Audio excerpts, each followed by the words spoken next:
As a scientific discipline describing the handling, preparation, and storage of food in ways that prevent foodborne illness. This includes a number of routines that should be followed to avoid potential hazards related with food labeling, food hygiene, food additives, control of hazards, and good manufacturing practices. The prevention of multiple types of hazards with very distinctive origins requires a comprehensive and integrated approach to food safety in order to address food safety risks in everyday, more complex and globalized food chains. And each one of us have that responsibility to ensure the safety of food. By saying this, I would like to welcome you all to the international webinar on food safety standards and hazard issues, which is organized by Research Department of Aquaculture and Fishery Microbiology of MES Phonani College in association with Institutions Innovation Council of the college. The department had its inception in 1995 with a postgraduate course to train the local people to cater the increasing need in fisheries and allied sectors. And obviously, it has set its milestones in the years ahead, where in 2006 the department was elevated to the level of research center under University of Calicut offering PhD program in aquaculture and fisheries. The already passed out 16 batches of PG students justifies the success journey ever since the inception. Now, let us move on to the official session of the evening. Let us start with the welcome speech. And for that, I would like to invite the head of the Department of Aquaculture and Fishery Microbiology, Dr. A. Zubair. Over to you, sir. Thank you. Thank you, Aisha. Respected principal and Dr. Muhammad Rafiq, then Mr. Jason Alapash, our secretary Rashid Sir, and all the delegates and the students who are attending this webinar, and my dear students. Actually, this is a great occasion of pleasure for me at this point of time, because we have been planning to organize this webinar for a very long time. But due to many reasons, we couldn't, but we have been able to do it this year itself. Actually, we all know that we are actually going through a pandemic, and it is very difficult nowadays to conduct classes online and to conduct online seminars. So fortunately for us, we have this platform now from various, such as a Google Meet, Zoom, etc. So we can conduct many webinars, etc. And department is conducting webinars in diverse areas, especially in the field of aquaculture and fisheries. But in the case of, I think it is the first time we are doing this in the field of food safety and quality control for the first time here during this last 2 years. Of course, we do conduct training for the students in the field of HACCP regularly every year, but a webinar or a seminar is not rarely conducted because the area is quite remote and it's not easy for the delegate to reach that area certain times. But because of these webinars, now we have participants from various countries, including UAE, US, and Australia, and Bangladesh, etc. And many of them have registered, and some of them may be joining within the time frame during the lectures going on. And as far as department is concerned, the department started in 1995, as told before, and it has done a wonderful job. We've been elevated to the research department, and many people are doing research in this department apart from the MSc course in fisheries and aquaculture. And we also had another course in fish processing and quality control, innovative program of PGC, which we plan to continue. So as far as the departments are concerned, it is a successful department from the beginning in 1995. It has been emerged as a major department. It is the only department in the University of Calicut to conduct a course in the field of fisheries and fish processing. And Now I move into my job of welcoming all of you.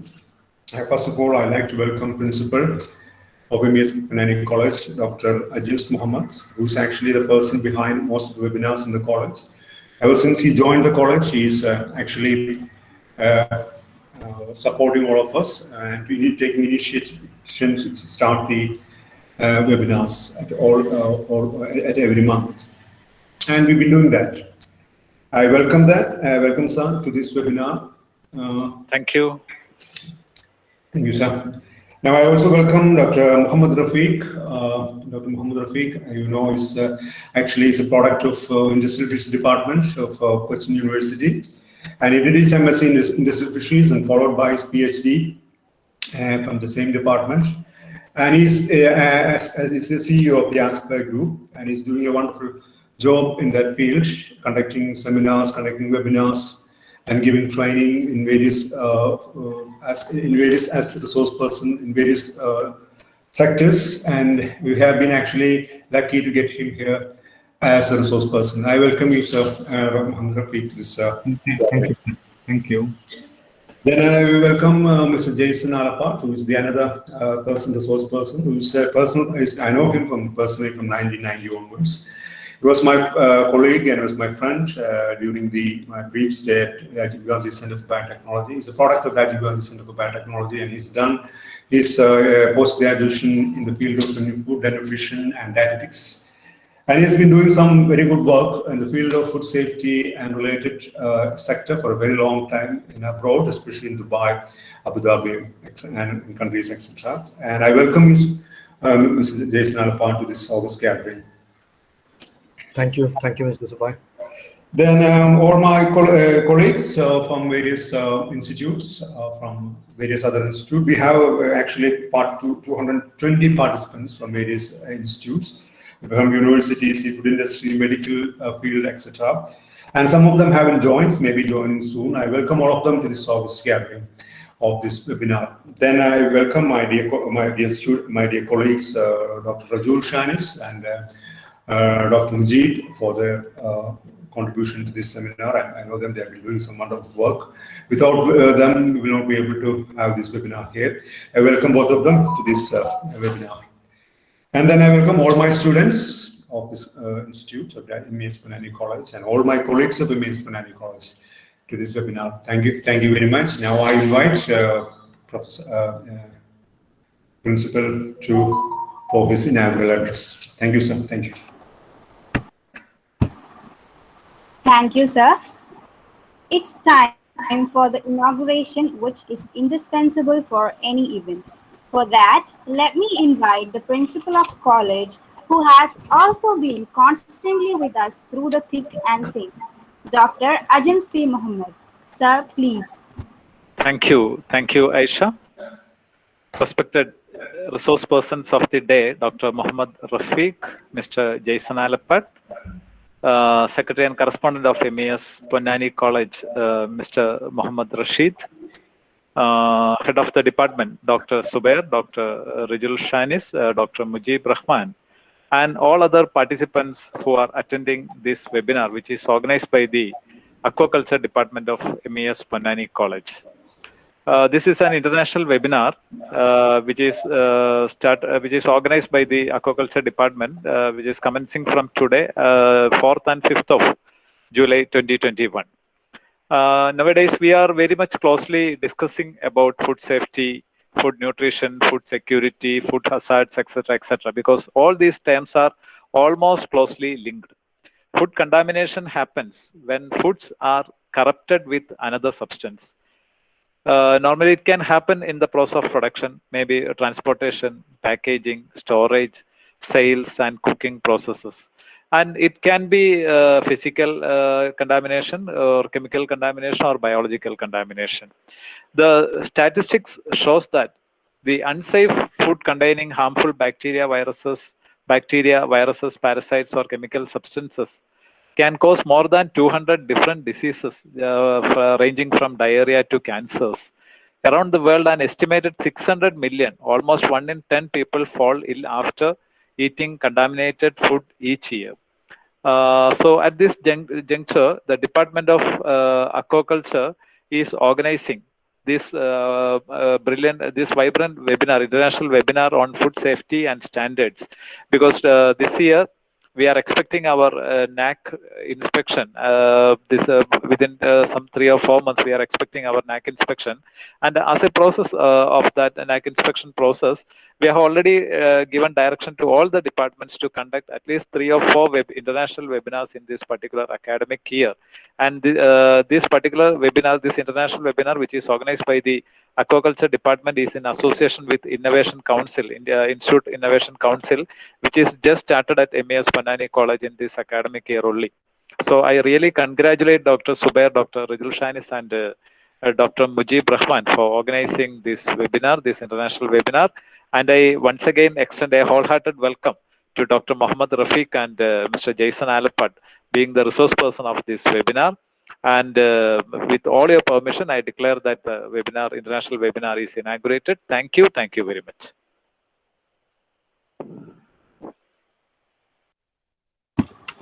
Thank you so much, sir. Now, let us move on to the most interesting talk of the day on the topic safety standards and on the topic food safety standards and hazards. Dr. Mohammad Rafiq KT has 16 years of experience in the food industry and has been delivering auditing and training services for various schemes such as BRC GSFS, which is the British Retail Consortium Global Standard for Food Safety, FSSC 22000, which is the Food Safety System Certification, ISO 22000, which is the International Organization for Standardization, ISO 9001, ISO 14001, ISO 45001, ASC COC, ASC Farm and Ethical Standards. He is also an approved trainer for HABC, HACCP, and Food Safety Level 4 programs. He completed graduation in zoology, post-graduation in industrial fisheries, MBA in international business, and PhD in multiple food safety management system standards. Dr. Rafiq is the CEO of Aspire Training Research Consulting LLC, Dubai, UAE, and Kochi, India, which provides training services, market researches, feasibility studies, management system consulting, and technical consulting services for the food industry.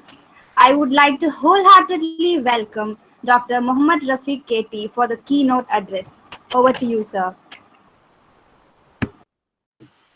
Thank you, Aisha, for the introduction. I hope all of you can hear me properly. Kindly confirm, Aisha, that you can hear me. Yes, sir. Okay. Thank you very much. So, very good morning, all respected principal, Dr. Zubair sir, and other staff members from MES Panani College, Mr. Jason Alapat, and those who have joined for the session or watching online. So, regarding this particular webinar, food safety hazards and food safety management system standards and hazard issues, let me share my screen.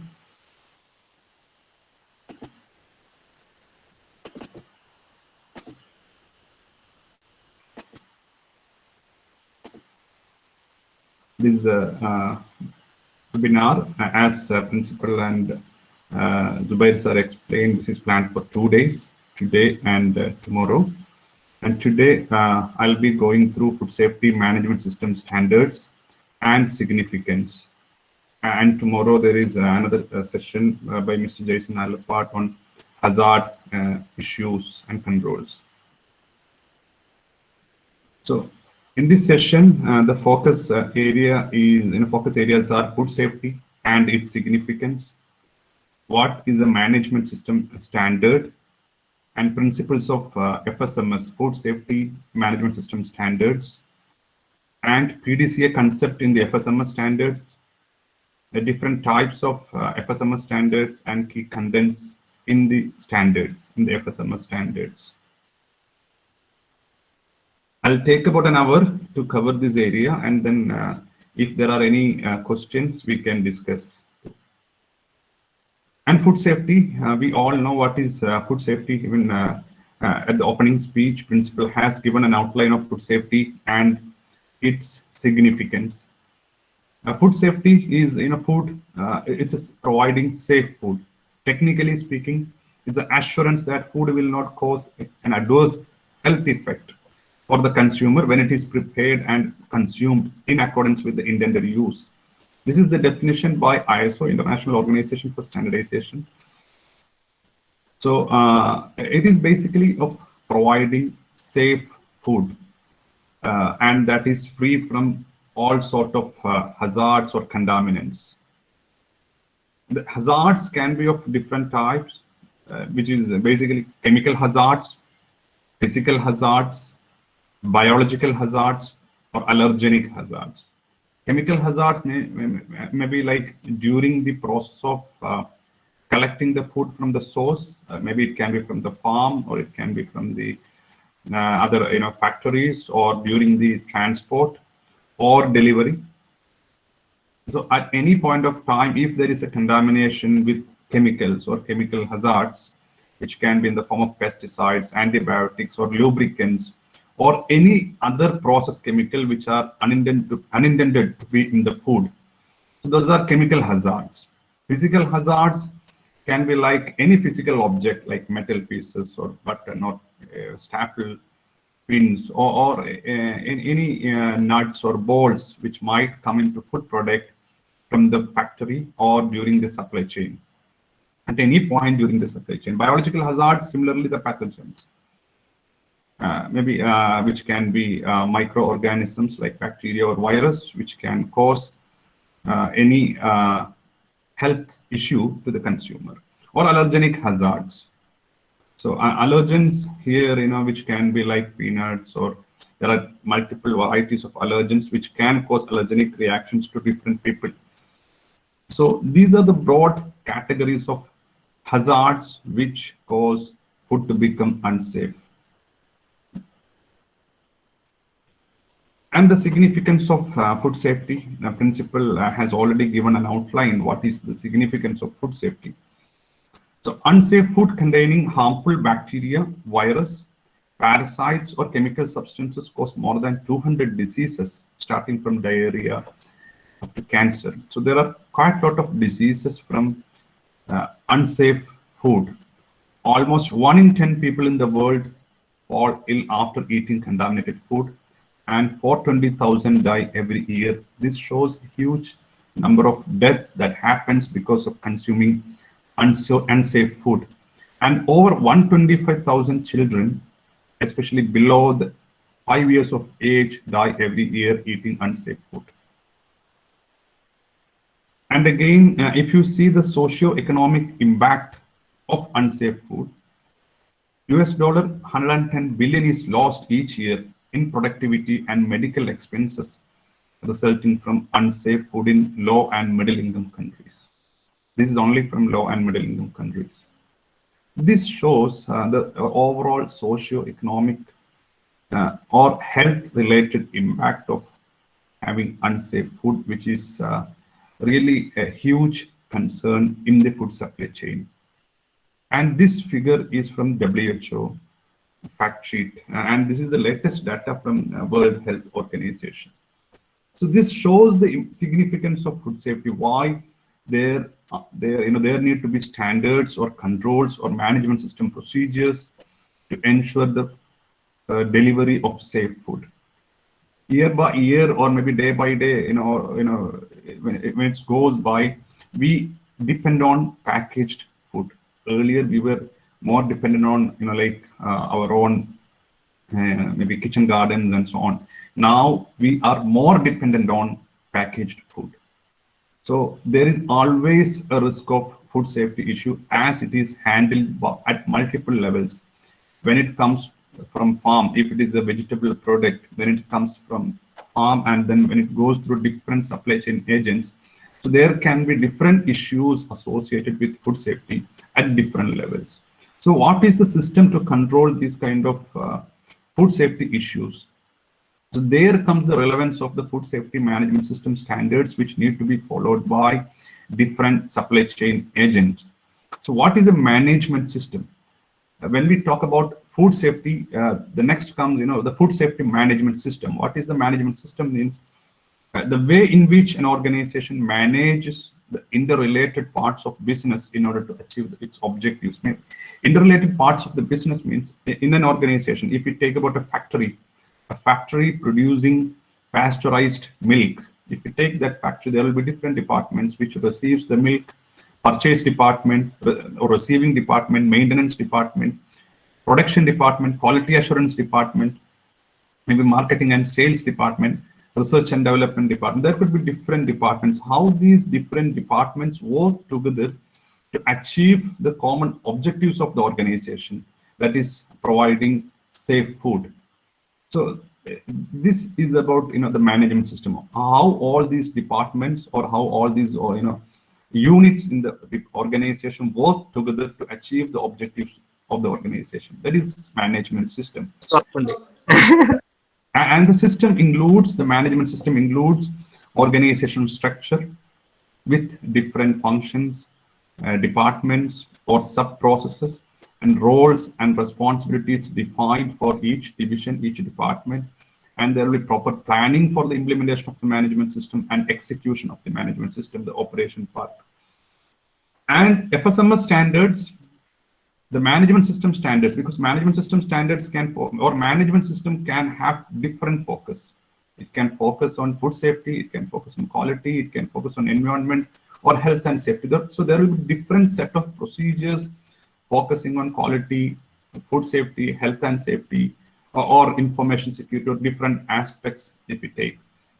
So the management system standards which focus, or the management system which focus on food safety are called food safety management systems, and there are defined standards. So the adoption of FSMS, the adoption of a food safety management system, is a strategic decision for an organization that can help to improve its overall performance in food safety. So as I indicated, there are different management system standards like quality management systems, environmental management systems, occupational health and safety management systems, information security management systems, etc. So for a food company, of course, the most important will be to follow the food safety management system standards to ensure safe production and supply of food. And major food safety management system standards followed in the industry are ISO 22000, 2018, FSSC 22000, BRC Global Standard for Food Safety, IFS International Featured Standards, IFS Food, SQ of Safe Quality Food, Food Safety Code for Manufacturing. There are many food safety management system standards. I listed the most important, like ISO 22000, FSSC 22000, BRC Global Standard for Food Safety, or IFS Food, so on. And who developed these standards? Now, if you take ISO 22000, ISO 22000 is developed by International Organization for Standardization, which is a non-governmental international organization with a membership of 165 national standard bodies. There are different there are standard bodies or standard setting and development bodies in each country. For example, in India, Bureau of Indian Standards. Or if you take UAE, UAE has got their own standard developing or setting body. Or if it is Saudi, there will be, if it is EU, in EU also there are different standard setting bodies. So all the standard developing bodies from 165 member countries represent that country in ISO, and it works like more or less like a UN setup with headquarters in Geneva, where the ISO, International Organization for Standardization, work on the development of different types of standards. And there are over 20,000 standards already published by ISO in different disciplines. Where ISO 22000 is one out of that, which focus on food safety management system for the food industry. And FSSC 22000 is a scheme, it's foundation FSSC 22000, that is promoting FSSC 22000 and governed by an independent board of stakeholders consisting of representatives from several sectors in the food industry. And BRC Global Standard for Food Safety, which is another well-known food safety management system standard followed in the industry, which is promoted by British Retail Consortium, founded in 1996 by retailers who wanted to harmonize food safety standards across the supply chain. So basically, if you see, the global food supply chain is very much organized in majority of the countries. If you take the scenario of UK, it is managed by major brand owners like Marks and Spencer, Tesco, Sainsbury's, Lovering, Waitrose, and so on. And this is the same case majority of the European or well-developed countries, and even other countries. It is getting organized very much to brand owners who manage the retail supply of food, of course, along with other products. So ensuring food safety is a challenge for these retailers. So in that perspective, each retailer was having their own, or still they are having their own food safety management system standard. If you take the scenario of UK, Marks and Spencer has got their own code of practices for ensuring food safety in the supply chain. Tesco has got Tesco Food Manufacturing Standard. Sainsbury has got their own set of requirements. So similarly, each retailer has got their own set of food safety management system requirements. So they wanted to harmonize all the individual proprietary standards and come up with a common standard. That's how in 1998 the first BRC Global Standard for Food Safety was released. Even the concept of food safety management system is not so old. The first public FSMS standard was released by ISO in 2005. If you take FSSC or BRC or IFS, these are private schemes. Maybe ISO is the scheme. ISO owns the public scheme, which was released in 2005 only. So it is not very old.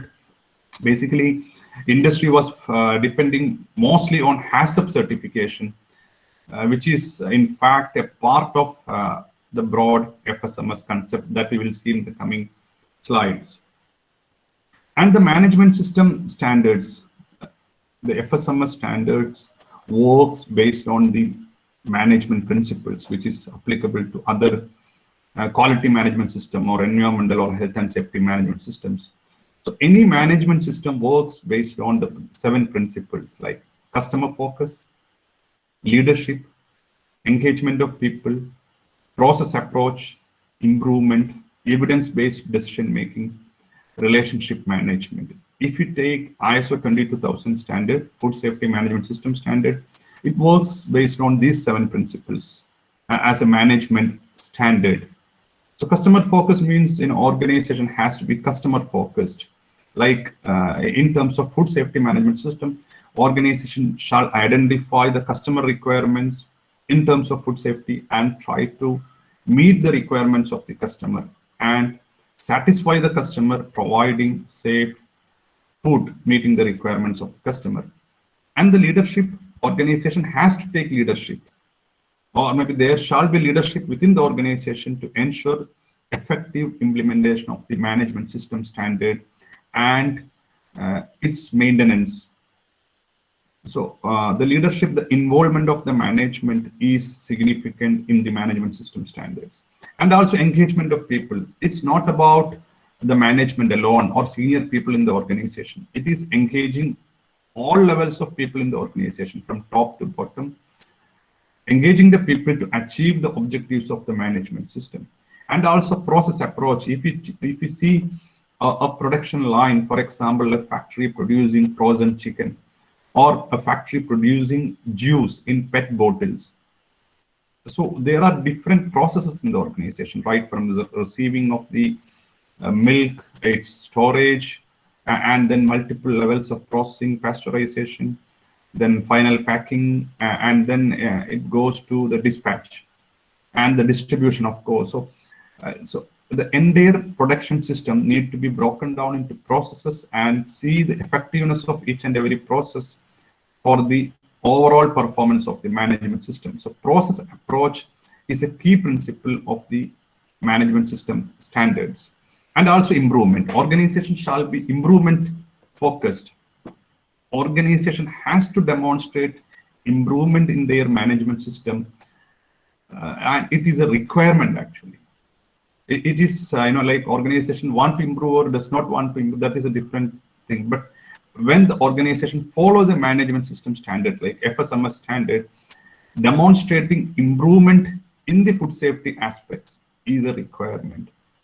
And also decision making shall be based on evidences. Any decision taken in terms of the operation of the FSMS shall be based on the facts, figures, and for example, test results. Test results forms the evidences.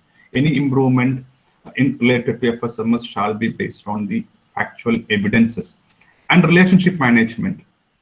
Organization has to ensure good relationship with all the stakeholders of the business. A business has got many stakeholders. If you take a factory producing milk, as I just mentioned, so there are different set of stakeholders like suppliers, the management, employees, customers, different service providers, like pest control service providers or testing or calibration service providers to the company. So there are many stakeholders involved or maybe supporting that particular organization to achieve the production or to achieve the objective of the organization, providing food. So ensuring good relationship with the stakeholders, that is very important. We all say, like if a person has to improve, a person want to, maybe excel, he has to or she has to mention good relationship with everyone. Same way the organization has to ensure good relationship with the stakeholders so that the organization can achieve its objectives. So these 7 principles are the core principles of any management system standard, and these are very much used in quality management system concepts, and the same concept is used in food safety management system standards too. And also the plan, do, check, act concept, the PDCA cycle. All the management system standards follow the same concept, like planning the system, implementing it, then evaluate the performance of the implemented system to see whether it is happening as per the plan, and act for the improvement. It's like we all follow the PDCA cycle in our day-to-day life. We plan our day, then do it, execute it. For example, we plan for this particular event, then do it, and then checking whether it happened as per the plan. Was it effective? And if any areas to be improved, act upon for the improvement. So any person follow this PDCA concept in our day-to-day life. Same way the management system standards also follow the plan, do, check, act, which is proposed, organized by Management Research Deming. So it's otherwise known as Deming's PDCA cycle. So what I'm trying to say is the management system standards follow the same principle of plan, do, check, act, which you can see directly in the management system standards. So planning the FSMS standards, planning the implementation. Once the implementation is planned, like provide, identify what are the resources required, what are the procedures required, what are the people required, and like what is the product specification, what is the customer requirement. So plan based on based on the requirements and based on the objectives of the organization, and then implement it. Produce the safe food as per the requirement, as per the plan, and after the production, check it, including the monitoring, measurement, or the testing of the products, and also evaluating the performance of the entire management system. As simple as testing the product or monitoring the process is a check, and see whether it is meeting the requirement. If it is not meeting the requirement, what is the action or how to improve upon. And this cycle continues. This is known as PDCA cycle, and as I mentioned, all the management system standards follow this PDCA cycle. And if we talk about certification, organizations go for certification of their food safety management system standards. Certification is the formal confirmation of implemented systems and standards after verification by an accredited certification body. If the organization wants to go for certification of the implemented ISO 22000 standard or similar BRC standard, they need to approach a certification body. Like there are many certification bodies, for example, Bureau Veritas, TUV, SGS, Intertech, DNV, and so on. So organization has to approach an accredited certification body, and certification body gives the formal confirmation after evaluating the system that the organization has implemented so and so standard and meets the requirement of the standard. Why organizations require FSMS and its certification? FSMS certification is required, of course.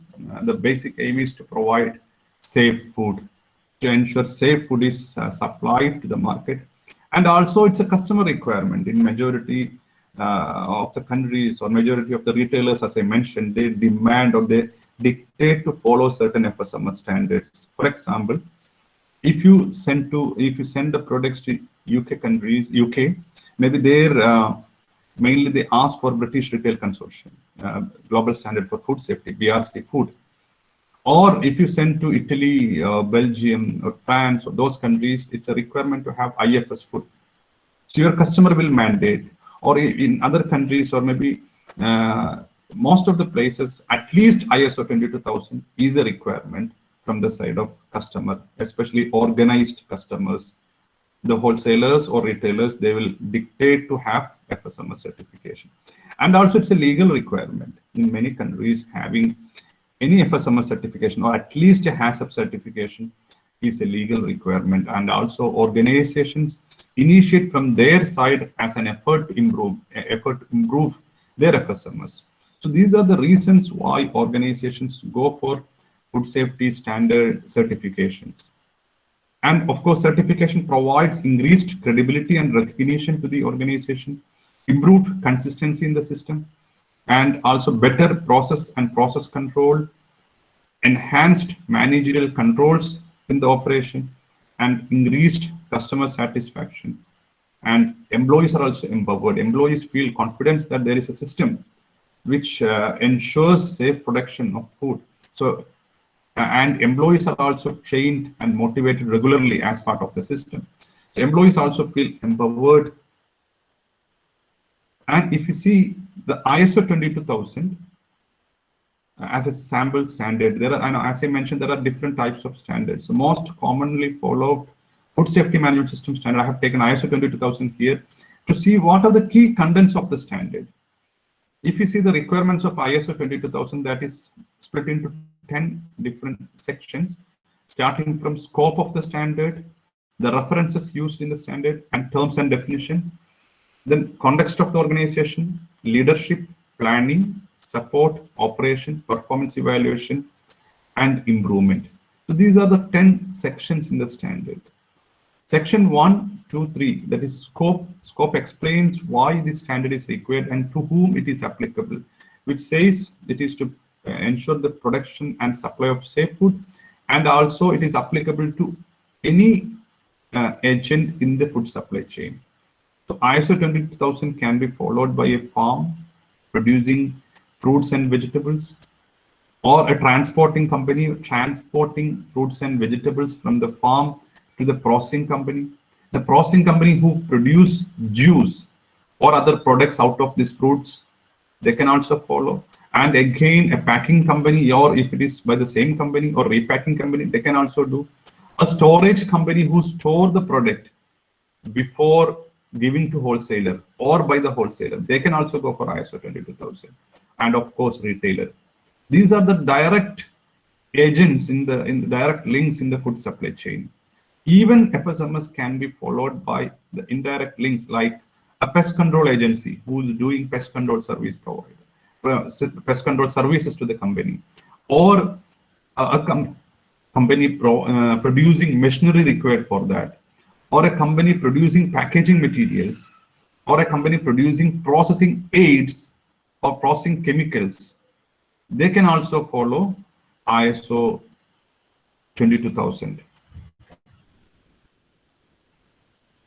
So that is the scope of the ISO 22000. And section 2 talks about the references used by the standard, mandatory references. And section 3 talks about the terms and definitions used in the standards. The requirement of the standard explains the key principles, contents, and the requirements from section 4 to section 10. We will see what are the key requirements of section 4 to 10. briefly. Section 4 talks about the context of the organization. What are the key business issues in terms of food safety, which can be occurring within the organization or outside the organization? The key business issues, like for example, identifying the strength, weakness, opportunities, and threats of the organization in terms of food safety. That is a requirement. And also identify the interested parties. Who are the interested parties related to the business? If we take a retail company, maybe a company selling food products, or retail outlet, or retail shop, who are their stakeholders, their suppliers, their customers, their employees, their service providers, regulatory bodies, including the owners and the board of directors. So there are different stakeholders. So who are the stakeholders? What are their requirements? What are their needs and expectations in terms of food safety? That also need to be identified as part of the FSMS. And the scope of the FSMS, what are the key products and processes by the organization? If the retail outlet is selling the food and beverage, what kind of food, what kind of beverage is supplied, that need to be defined in the FSMS, and the entire FSMS requirements need to be implemented. So that is mentioned in the section 4, context of the organization. And section 5 talks about the leadership.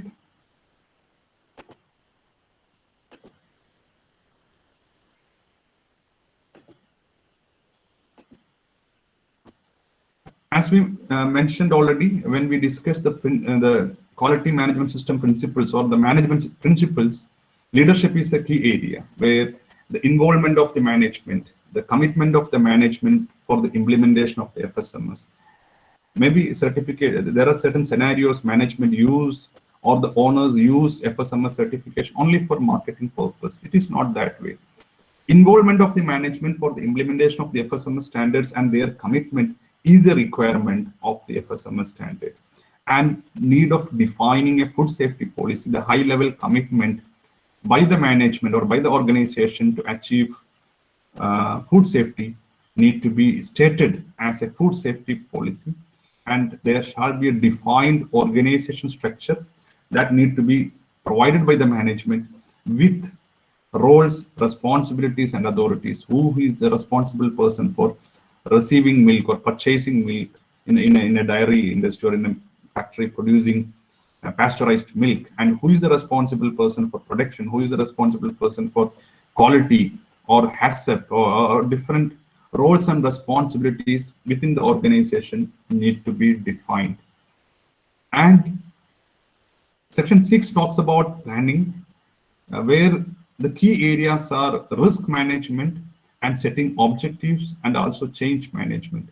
Risk management is a requirement of the FSMS now, where the organization need to identify different types of risk related to each and every process and also the entire FSMS. For example, what are the risks related to receiving of the milk in the dairy unit, or maybe in the factory producing pasteurized milk?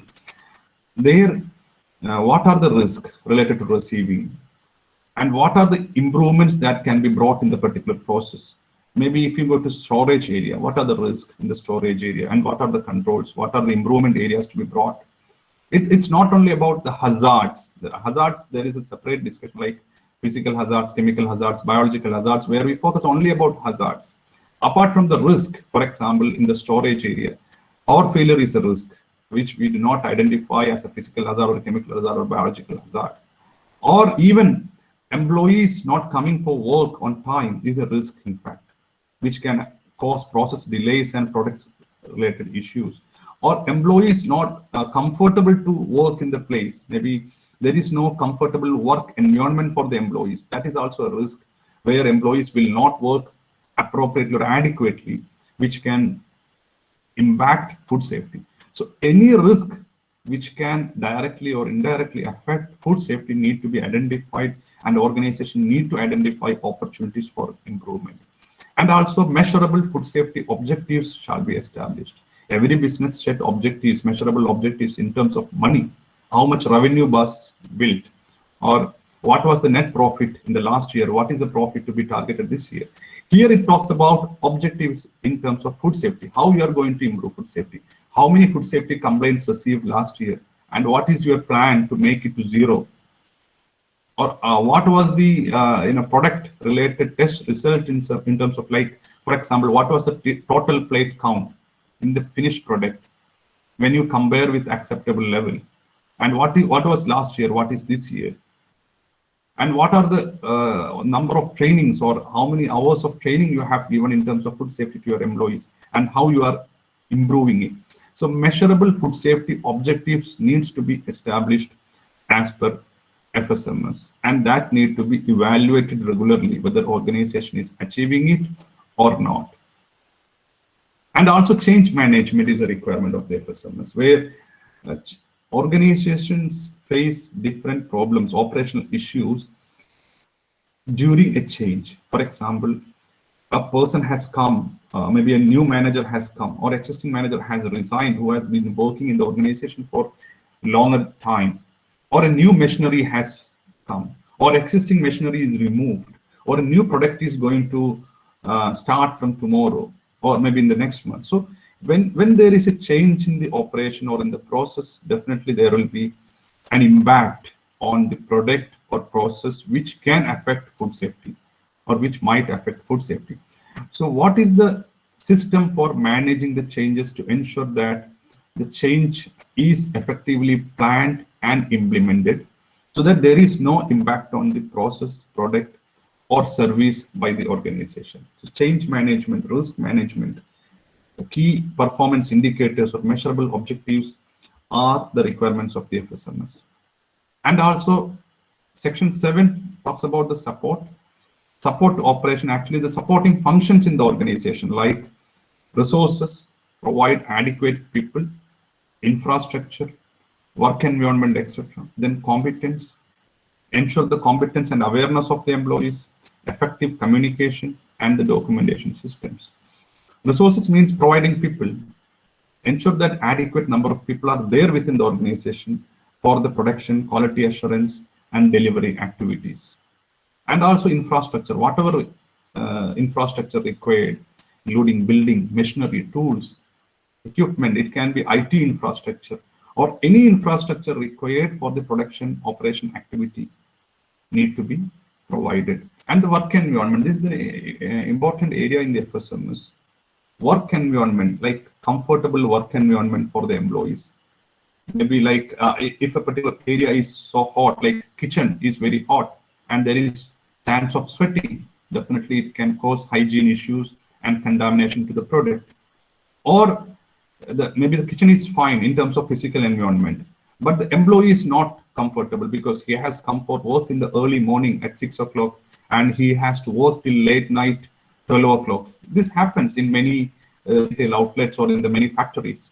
You know how factories work. So there will be heavy work pressure on the employees. Finally, what happens when he comes in the morning, he works perfectly. By afternoon, he will be literally tired. He will not be able to deliver his work as expected. So that also is going to affect food safety. So performance of the employees, the physical or psychological and also social aspects of the employees and the workplace. So how a comfortable workplace is provided to the employees for the safe production of food. So it's not only about hazards, so food safety has got different dimensions, social and psychological aspects of the employees working in a factory that has got significant impact on the, or direct impact on the food safety. And also competence and training, regular training, educating the people in the organization. Ensure that employees, they work in the organization, they have basic training, education or experience as required by that particular role, and they are regularly made aware or educated on the requirements of the organization. And also effective communication. Communication everyone take very lightly, but the standards give a lot of focus on the communication. Most of the time, if you investigate behind a problem, there will be one reason: communication. I was not aware, or no one informed me, or that was not properly communicated. So those kind of issues will be there. Maybe customer requirement was communicated to the marketing department. Marketing department did not inform the particular requirement to production. Or production was aware, quality was not aware. That is why particular testing was not carried out. Or quality was aware, but production department was not aware. So they did not implement the particular control in the production.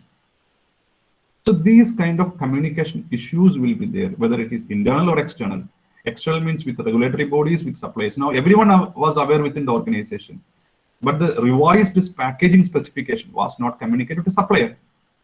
So supplier gave the old, supplier gave the packaging material as per old specification, because the communication with the supplier was not effective or not adequate, not carried out. So effective communication is a an important step or important requirement in the FSMS. This can be internal communication and external communication. And documentation. How the organization is preparing documents, records, procedures. So how it is defined, who has the responsibility of preparing documents and records. And if there is a procedure, who can amend it, who can approve the amendment. And how the records are stored and how long it is stored. If it is a soft copy, if it is in the digital form or electronic form, how the backup is taken. This is a important issue now, like management of soft copies, knowingly or unknowingly, and their documentation or majority of the documentation has moved to soft copies now. I have seen food processing companies, they work without single hard copy. You won't see any paper when you visit the organization. They work fully electronically. There are organizations. So how they manage their documentation. If anyone delete the file from the server, what is the backup system? And what is the control over backup? Whether the backup is retrievable as and when required. So otherwise, when there is a food safety issue, you will not be able to investigate where it happened and from which source and from which supplier this material was purchased. Those information, if it is in electronic form, whether it is hard copy. So whether it is hard copy or soft copy, protection of the documentation, that is important. And also implementation of the FSMS requirements, that is section 8 operation. So 4, 5, 6, 7, all the sections we are talking about planning as per PDCA cycle, which we discussed at the beginning.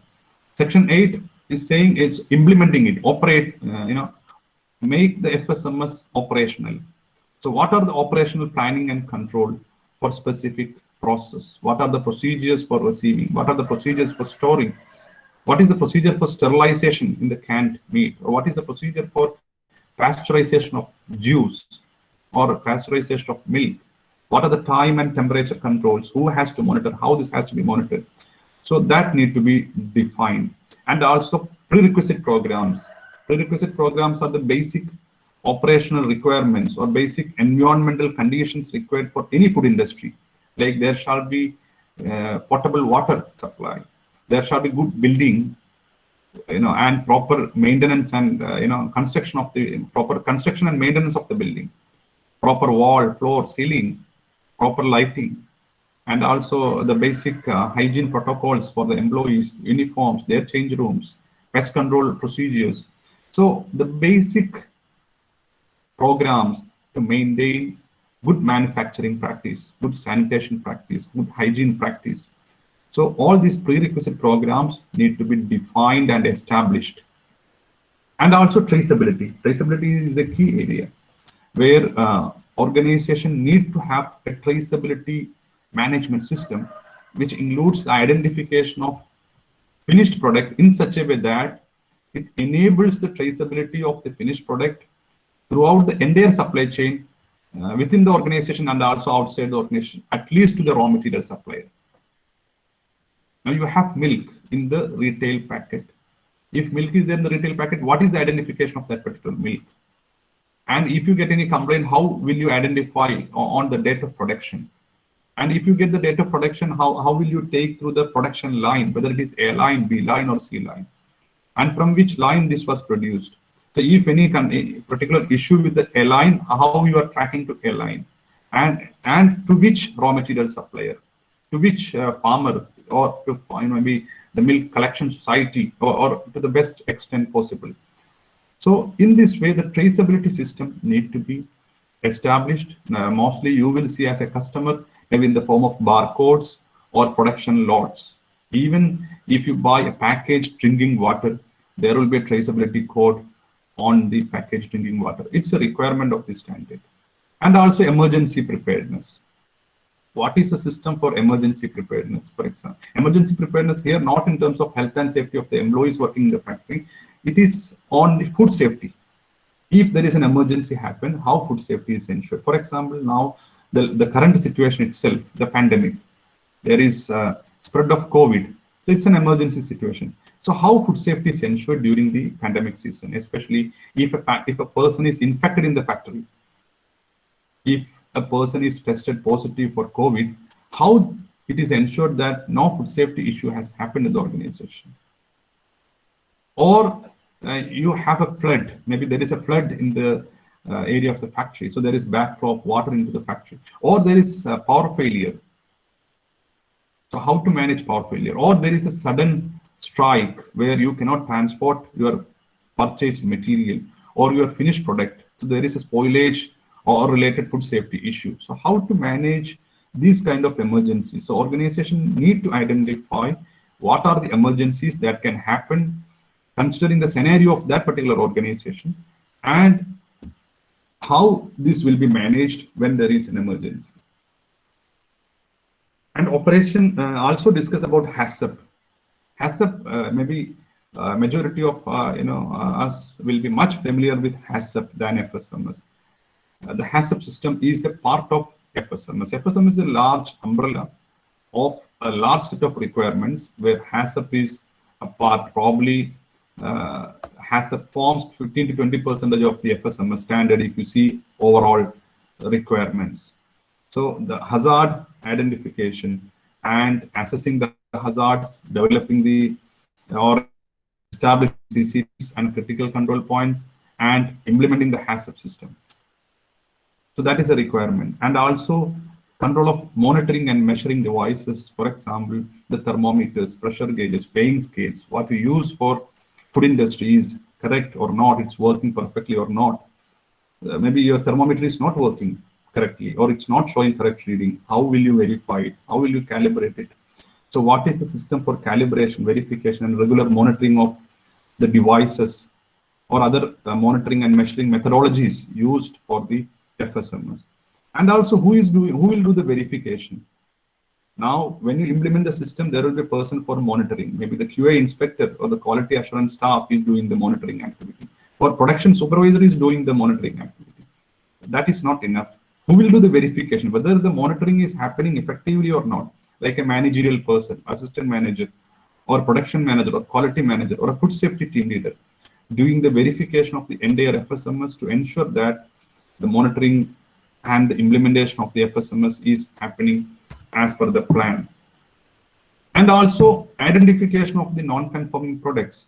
If any non-conforming product is produced or non-conforming, for example, the product produced like the frozen chicken that produced by the company, during end product testing, it was found that it is salmonella positive, which is beyond the acceptable limit.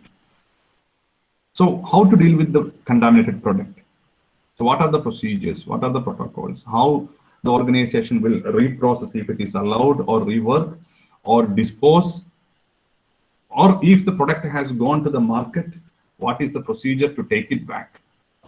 Like product recall procedures that need to be established. Once planning is completed, once it is implemented, that is section 8, then section 9 talks about performance evaluation. What you have implemented as per your operational procedures or the HACCP plan, whether it is working effectively or not. So what is the monitoring system? What is the measurement that the organization follow? And based on monitoring and measurement, you have to collect data, information, analyze it, and see what is the trend, evaluate against the requirement. For example, the hand swab reading, the microbiological hand swab reading to see any pathogen or any total count beyond the acceptable limit. So what is the result in the last 6 months, the last 1 year, whether it is increasing or decreasing? Is it within the acceptable limit or not? So there need to be an analysis and evaluation system. And also cross-functional auditing, like within the organization, there shall be a system to audit, like one department goes to another department and verify whether they are following the FSMS requirements as per the plan. For example, production manager goes to QA department and see if QA is following all the procedures and protocol as per the plan. QA manager will go to maintenance department, maintenance person will go to HR. So it's kind of cross-functional verification to see that the respective department is following their procedures and protocols. So internal auditing is a requirement. So of course, these internal auditors need to be trained and qualified to see how internal auditing or to experience how internal auditing is carried out. So internal auditing is a requirement of the FSMS standard here. And also management reviews. The organization need to conduct review of the entire FSMS at plant intervals. For example, the top management has to sit with the key managerial team and review the performance of the entire requirements of the standard. Standard has highlighted certain specific areas which need to be focused during management reviews. For example, how many deviations in the critical limit happened, or how many customer complaints were there, how many regulatory body complaints, how many risks are identified, and what is the performance of the risk, what are the key business issues and the actions taken against the issues, or what are the results of the internal audit, or any major internal product failures or process failures. So all these significant aspects need to be reviewed at planned intervals, like once in 3 months or once in 6 months, or and so on. And then they need to take actions and decisions for the improvement of the system. So improvement is a requirement. Identifying the weak areas, identifying the non-conformities or the deviations, and taking actions to improve. That is a requirement. And also continual improvement. Continual improvement means it is in the picture you can see a step-by-step improvement. Last year, your hygiene audit score was 70%. So for the first 6 months of this year, you put a target to make it to 75%. Last year it was 70. So this year, for the first 6 months, you are putting a target to make it to 75. And then for the next 3 months, you make it to 80, then 85, then 90, and then try to improve, step by step. So if you achieve a particular target, maintain there, sustain that performance, then put the next target. This is the improvement expected by the standard. It is called continual improvement. Continuous improvement means from 70% you are trying to make it to 100% overnight, which is almost impossible. Even if you make somehow, maybe doing or maybe taking all the efforts overnight, there can be a failure at any point of time. It can roll back at any point of time. When you achieve the target of 75, taking an effort of 6 months and stabilizing it, then put a target to 80. Stabilize there maybe 2 or 3 months and see what are the concerns and challenges. Again, act on that. Put another target, 85. This is called staircase model of improvement, which is robust methodology in improvement. That is called continual improvement, which is a requirement of the standard.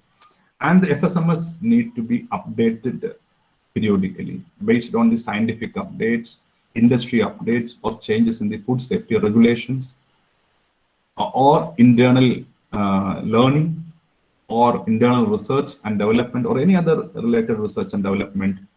The food safety management system need to be periodically updated. And these are the certain developing areas in the FSMS, especially the concept of product safety management.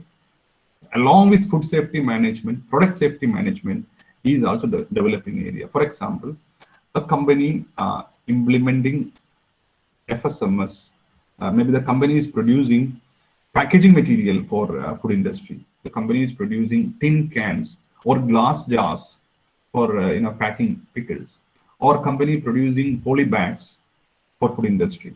So there you cannot see food directly in the factory. So the terminology of product safety management is used by the standard. And also HACCP. Now HACCP, everyone is familiar with HACCP. So those who are in the food industry, they know HACCP very well. TACCP is also in discussion for quite some time. There are certain food safety management system standards like FSSC or BRC demands to have TACCP or WASP system in place. TACCP means identifying the threats to the company, threats to the product, threats to the process. Any chance of intentional adulteration to the or intentional contamination to the product. For example, an employee is not happy with the organization. Production manager has terminated an employee or given notice to an employee. So he is leaving in the next 2 days or 3 days.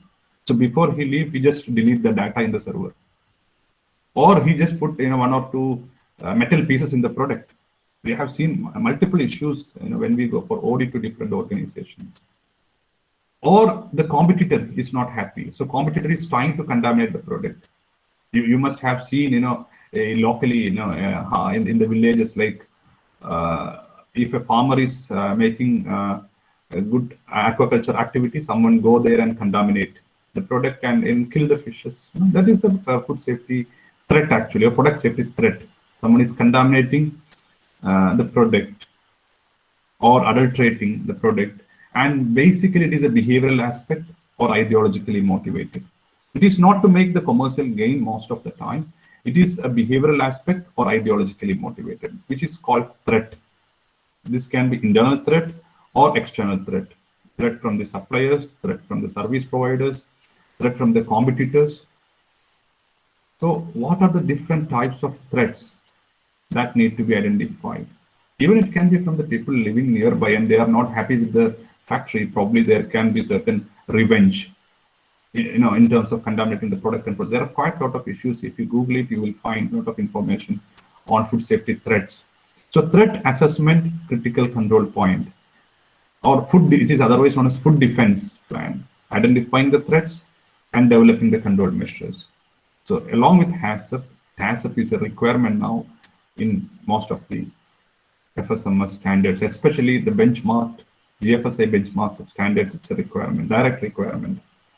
And also food fraud, identifying the vulnerabilities, like what are the adulteration or substitution possible for economic gains.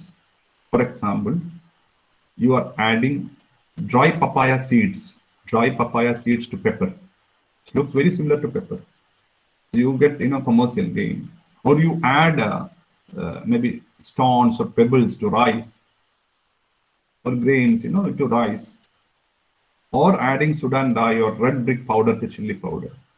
So these are the vulnerabilities. Or when you buy packaging material, you are asking for a food grade packaging material. You are getting a food grade certificate, but finally the product is not food grade. So what are the vulnerabilities of the raw material, ingredients, or packaging material for substitution or adulteration for economic gains? This is called food fraud or vulnerabilities, and the assessment is called vulnerability assessment critical control point, identifying the different vulnerabilities of the raw material. If you take a factory producing a mango pickle in the glass jar, you can imagine how many types of raw materials, packaging materials, or processing aids or ingredients are there. So vulnerability risk is very high. Or a factory, or maybe if you take airline catering company, air catering company, they will be having different sort of products. Or a restaurant, you take how many types of raw materials, ingredients, and processing chemicals are there. So if there is any kind of adulteration, how this is to be identified? What are the control measures to prevent the adulteration? So two areas, TACCP and WASP, threat assessment and vulnerability assessment, are growing areas in the FSMS. And also food safety culture, improving the culture of the people in the organization. Now, when we go to different houses, each house has got a culture. When you reach the house, you ring the bell, and how quickly the people in the house, they respond. Maybe in a house it takes almost 3 to 4 minutes someone to open the door, and to offer you a drink. That is a culture. Maybe in another house you get the drink or water, immediately as soon as you ring the bell, someone is opening, you are requested to be seated, and then you are getting other drinks or beverages. So it shows the difference, how quickly two houses respond. Each organization has got a culture similarly. A factory producing milk, as mentioned in one area, has got a culture. Maybe they're managed by another organ in the same area, which is managed by another company, maybe another team will be having different culture. So what is the culture? What is the approach towards food safety? Whether they really manage food safety, or how effectively they are implementing the food safety management system protocols in their organization, whether they have taken to their culture. As simply you can say how someone is behaving if there is no monitoring. If everyone will work perfectly if there is a monitoring. If there is no monitoring, how the people are working, how the employees are working, that shows the culture. So food safety culture is also a growing area or developing area along with FSMS or as part of FSMS standards. Now, the standards like BRC, Global Standard for Food Safety, requires a food safety culture improvement plan to be developed by the organization and executed and demonstrate improvement in the food safety culture of the organization. And how HACCP differs from FSMS standards, I have already mentioned when I went through the slides. HACCP is part of all FSMS standards and forms the core area for hazard control. HACCP is a tool, one of the tools used in the FSMS standards. And probably if you see the overall requirement side, maybe it forms around 15 to 20% of the FSMS requirement. And of course, this is the core area in all the FSMS standards. And HACCP certification is slowly getting replaced by FSMS certification. Now, internationally, the accreditation bodies have stopped the HACCP certification. And now you can see FSMS certification. Very few countries still follow HACCP certification. Even those countries who follow HACCP certification are stopping, now or in the coming years. That's happening now. So HACCP was the basic tool earlier. Now companies are following FSMS certification. That's the end, and there are different training programs available in the FSMS, like trainings on ISO 22000, FSSC 22000, BRC, HACCP, food safety, TACCP, WACCP, food safety culture, and so on. So as required, you can approach training providers and go for the different training programs to understand in detail. I have given you a nutshell of FSMS standards and the key contents of the FSMS standards. So that's all from my side. Thank you very much. If any questions, we can discuss now.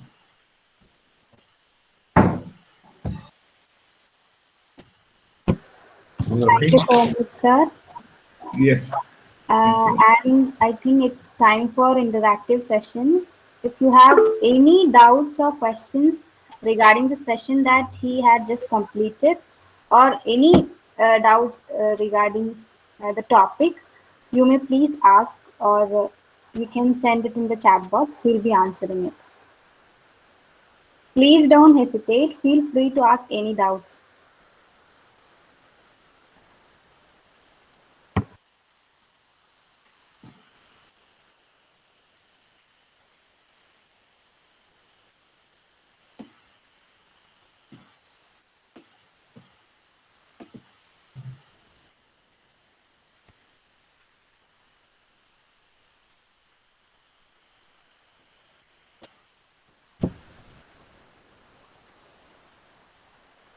So there is a question in the chat box that There is a question. Yeah, I will attend to that. Could you please tell us about the procedures to get those standards, especially ISO? See, if an organization wants to go for certification, the organization has to implement the FSMS standard first. So learn the standard and implement it. Normally, it takes 2 to 3 months to implement the standard. You have already seen like what are the key contents. The organization has to learn, train the employees, including management, and implement the system effectively. Normally, it takes minimum 2 to 3 months time. and then approach a certification body. So for implementation, you can approach consulting firms. If the organization has no in-house expert, you can get external expertise like consulting firms where they help the organizations to implement the FSMS standards. So they also take this much time, 2 to 3 months, because they need to prepare procedures, protocols, or upgrade the existing procedures and protocols, and train the team. Then approach the certification body. You can approach any of the certification body. There are 3,000 plus certification bodies globally. So the basic principle is you approach a reputed certification body. Maybe in your country, which is a reputed one, because when you export to different countries, you will have to see customer country also. So take a reputed certification body. Certification bodies are accredited by accreditation bodies, and there are controls on all the certification bodies. So this certification body will do the initial audit to see whether the organization has implemented the FSMS adequately. There are 2 levels of audit. Stage 1 audit to see the licenses, permits, and the basic protocols, procedures, and process of the organization. If that is found satisfactory, there will be an in-depth audit, in-depth verification by the certification body. That is called stage 2 audit, where each and every process will be verified during the audit. And if there are any deviations, then a deviation report, which is called non-conformity report, will be raised, and the organization has to close these deviations within a given timeline. The certification body will give the timeline to you, normally within a maximum of 90 days time. And once the non-conformities or the deviations are closed, so that first there is a stage 1 audit, then stage 2 audit, closing the non-conformities, then the organization will be certified. The certification body will issue the certificate for a period of 3 years if it is ISO 22000. And there is variation, between the schemes, slight variation. If it is BRC, it is normally 6 months or 1 year based on the grade achieved in the audit. In ISO 22000 or FSSAI 22000, there is no grading of the organization, but in BRC, there is grading of the organization. So ISO 22000, it is for 3 years, and every year there will be a surveillance audit. The first year, there will be first surveillance audit, second year, second surveillance audit to see that the organization is maintaining the management system. And third year, the organization has to renew and the cycle continues. And in between or during the certification cycle, any time, depending on the certification body or accreditation body protocol, there can be announced or unannounced inspections to see that the organization is maintaining the system. So this is the overall process of certification towards ISO. I hope it is clear, Hassan.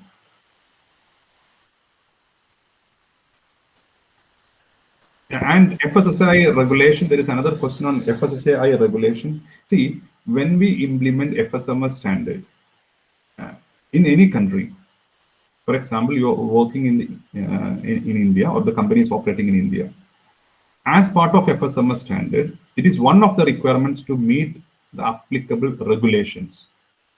So now the company is operating in India and exporting the product. 100% of the product is exported to US. So the company has to meet applicable operational regulations like FSSAI regulations in India, and also product-related regulations in US. So identify the applicable regulations. If the company is operating in India, then Indian regulation, of course, in terms of factory licensing and operation. And if the company is exporting to US, US regulations related to food safety, and the company is exporting to 10 different countries, then all the regulations related to the product and labeling of that country need to be addressed as part of the FSMS. Now let us talk about a company that is processing and supplying fully in India. The factory is in India and supplying to Indian market. Then company has to 100% follow the FSSAI regulation in terms of the operation, licensing, and also product. So FSSAI regulation, or Food Safety and Standards Authority of India, which is called Food Safety and Standards Regulations 2011. It is not 2010. It is based on the Act, Food Safety and Standards Act 2006, and the Regulations 2011. All the requirements to be followed by the company. Simi, I hope it is clear to you.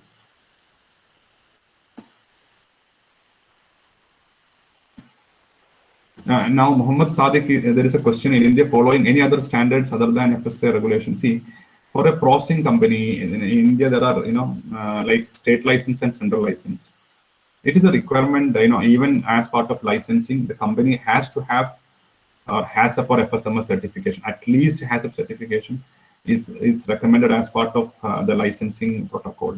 Whether it is completely followed or not, that's a different challenge. But as part of licensing protocol, it is one of the requirements that the company has to have FSMS certification. So India, if you see the food safety regulations, it is consoled earlier before Food Safety and Standards Act 2006 and the following regulations 2011. It was really complicated, the food safety regulations in India. Like different products were controlled by different act and different ministries from the central government or state government. So now there is a consolidated act and regulation in India, and it is very easy. And there is a portal by FSSAI. If you go to FSSAI website, it is explicitly given all the applicable regulations and how this there are proper guidance also from FSSAI. There are regular training and update and regulation management or the regulatory requirement management from FSSAI. It is quite well organized from FSSAI in terms of the requirements and the regulations. So in India, the company has to follow FSSAI regulations clearly, and of course FSMS standards as required. What are the different levels of HACCP training is? The HACCP training, if you see, there are accredited training programs for HACCP. Now, internationally accredited, if you see, BRC has got BRC HACCP training, or HABC HACCP, or there are different bodies providing accredited HACCP training. Now, most commonly known in the HACCP training is HABC. It's High Field Awarding Body. That is, it is from UK. It is controlled or regulated by UK regulation actually. So they have HABC RQF. It is called Regulated Quality Framework Training, which is internationally accepted. Where I work for Aspire Training Research Consulting. We provide this kind of training programs, and we have experienced that we get participants from all across the globe, including Africa, Europe, Middle East, and so on. So mainly in GCC, like especially from India, we see people going mostly to GCC. In GCC countries, the most preferred is HABC accredited training program, HABC accredited HACCP training programs. That is the most preferred. There are many other accreditation, but from our understanding, that is most preferred. And HABC accredited training program has got different levels: level 1, level 2, level 3, level 4. It is nothing but level 1 is a basic awareness program. Like it is around 4 hours session where you get basic understanding of what is HACCP. Then level 2 means, and it is level 1 is mainly aimed at entry level people or workers in the food company. That is level 1 and level 2. Level 3 and level 4 is mainly supervisory and managerial level. So it is not a requirement that you need to complete level 1 first, then go to level 2, then level 3. There is no requirement as such. It is preferred that you complete level 1, level 2. But now, if you are a graduate or postgraduate, definitely directly you can go for level 3 or level 4 program. And level 4 program, if you have an industry experience, that would be better.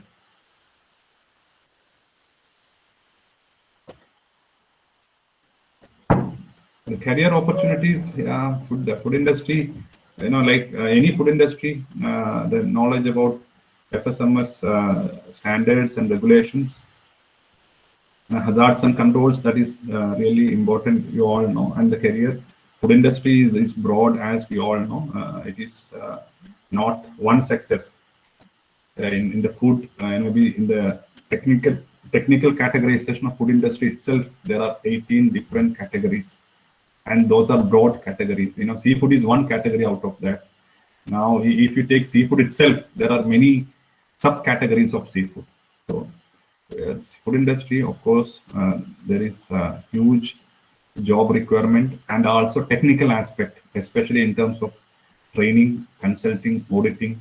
Always there is requirement. And since I work in this field, I know there is huge requirement in different technical areas in different organizations. So career opportunities, yes, and definitely FSMS is or understanding about the FSMS is a requirement now when you go to industry. Earlier, the practice was, what we understand is like when you have BSc or MSc, industry, directly take you. Now that is not enough. It has become competitive. So you have to have additional training or understanding on FSMS standards, because where you go, the company will be having FSMS standard, 1 or 2 or 3, or sometimes multiple standards. So organization need people who have awareness training or internal auditor training programs, at least in these schemes. Fatima, I hope I have answered you. Sir, I think you didn't answer. You skipped the question which is asked by Zainul Abid. How to recover the spoiled fishes? Is there any existing recovery methods? How to recover the spoiled fishes? Is there any existing recovery? Spoiled fishes means it's already gone, right? What is spoilage? That need to be defined here. Spoilage means which is spoiled and chemically and microbiologically unsafe. If it is unsafe, then there is no recovery, it's gone. Now, Zubair sir is there from specifically, with expertise in fisheries. So if you have any points, you can add. But technically speaking, spoiled fish, it's chemically and microbiologically unsafe, right? If it is chemically and microbiologically unsafe, then it is gone. Then it is a utilization for other purposes. Like practically we utilize for a fish meal. Now that is also large industry. There are many factories, even in India, who process fish meal where spoiled fishes are also utilized. If it is chemically, microbiologically unsafe, means there is no gaining back. Microbiologically unsafe means you can probably cook it and make it safe. But chemically gone means then there is no getting back. So utilize for other purposes. That is the normal practice in the industry. Any other question?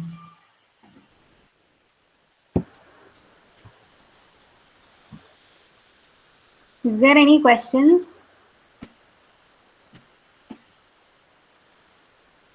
I think you all should not miss this opportunity to interact with him.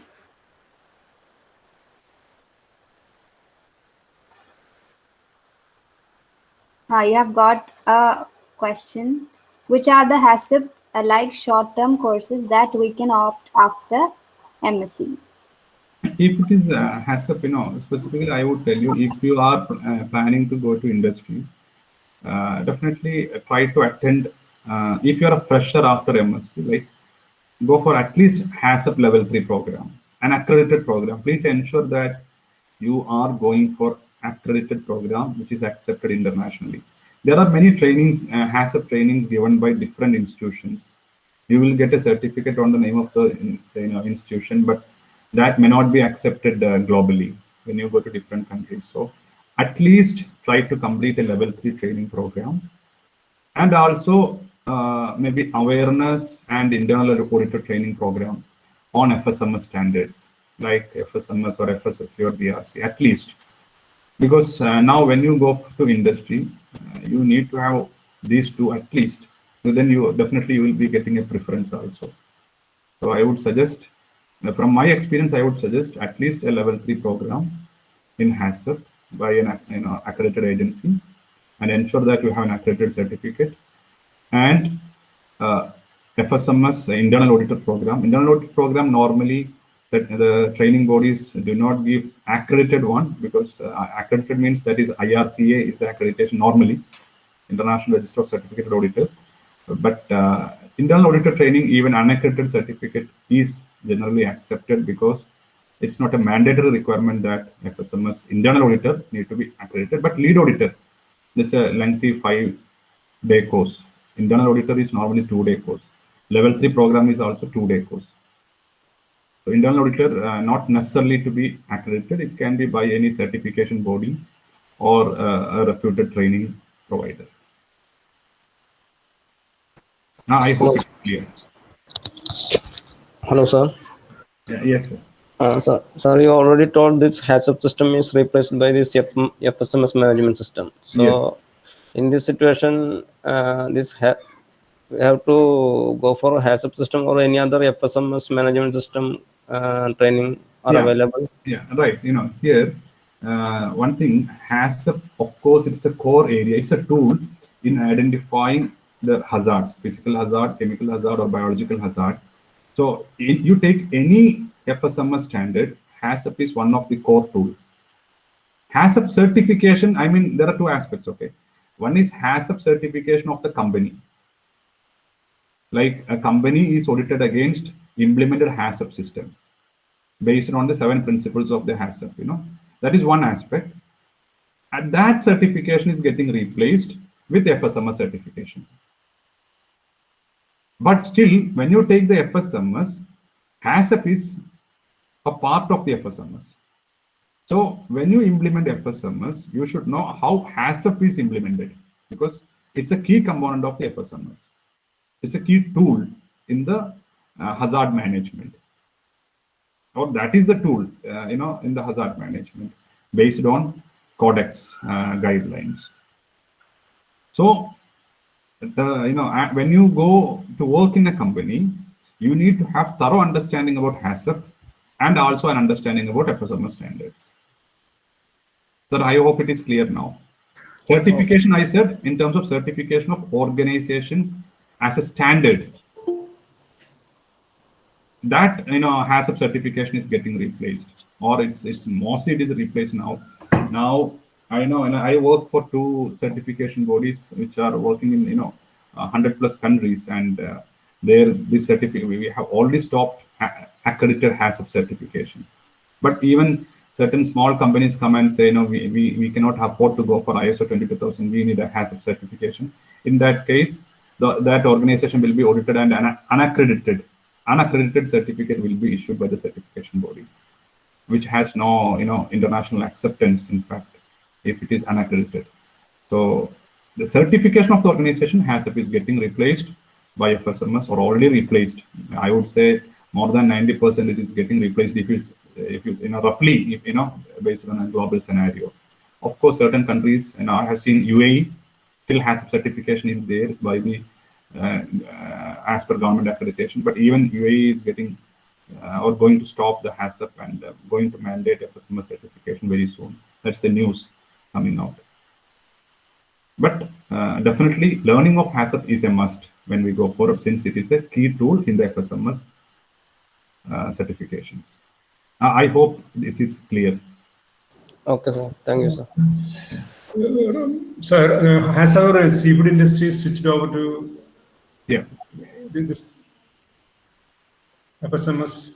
Yeah, seafood very much now. In the seafood, the HACCP certification is almost not there. Definitely, initially it was HACCP approval by EIA, Export Inspection Agency, and then they get the export license. Now also HACCP approval by EIA is there, but when we talk about the certification, all the companies, they go for FSMS or FSSC or BRC certifications. Especially if you want to do EU, definitely any of the FSMS certification is mandated by the customer or the customer country. So that is there. Then you can get EIA approval based on the EIA norms, and of course HACCP is part of that. But in terms of certification, again, by the certification bodies, HACCP is almost, you can't see HACCP certification by certification bodies in the seafood industry. Almost you will not see. Now I have gone to so many seafood companies in India, and no one is following HACCP. Definitely, I have visited 100+ seafood companies for audit purposes, and I haven't seen they're following HACCP, but mainly FSMS, that is ISO 22000, or BRC food, or FSSC, and exceptionally IFS food. But EIA approval for HACCP is a must, because it's a minimal legal requirement. Okay. Hope that was clear. And there is 2 more questions in the chat box. I hope you can see. According to FSSAI regulation, food business divides small, medium, large for registration and licensing purpose. Different from MSME definition. My question for what to do satisfy MSME condition.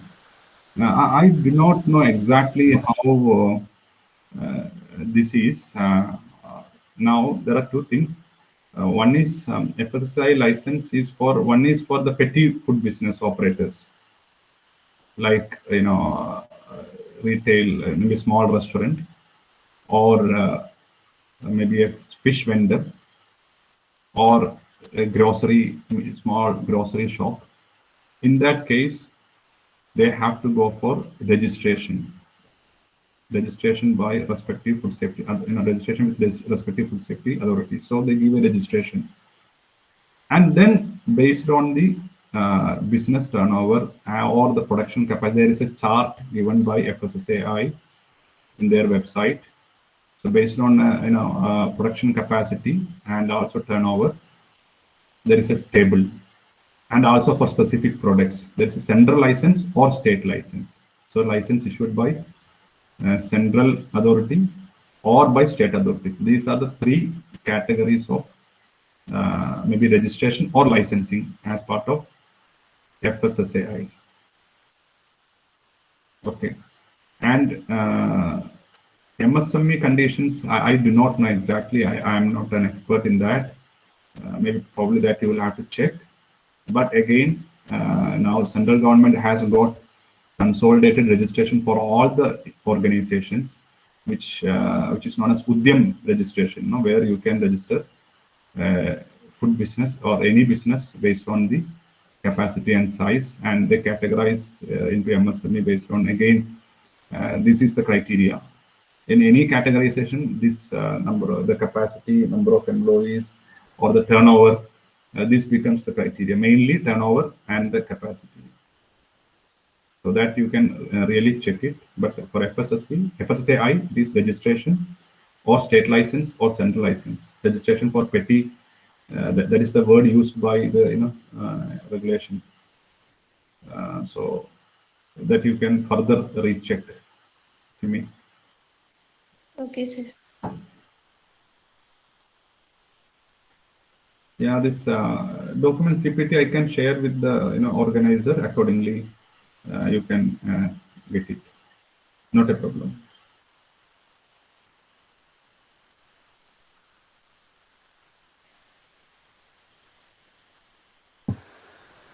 I hope everyone's doubts were cleared, and can we end the interactive session? Okay. Now let us move on to the vote of thanks, and for that I would like to invite the convener of the program, Dr. Mujib Rahman, for. Respected Principal, Dr. James sir, Dr. Subhay sir, Head of the Department of Aquaculture and Fishery Microbiology, and respected resource persons, Dr. Muhammad Rafiq sir, Mr. Jason Alpert sir, and my dear teaching colleagues, research scholars, students, and different other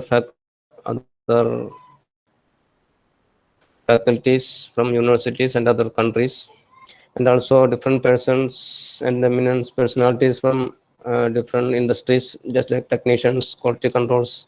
So first of all, I would like to express my sincere thanks to Dr. Muhammad Rafiq sir for a wonderful session on food safety management system standards and significance. Thank you so much, sir, for a wonderful session. And he also give a opportunities in the food industries. So this will be very beneficial to the students and the scholars after completing this food science courses. So thank you once again, sir. Thank you for your wonderful session and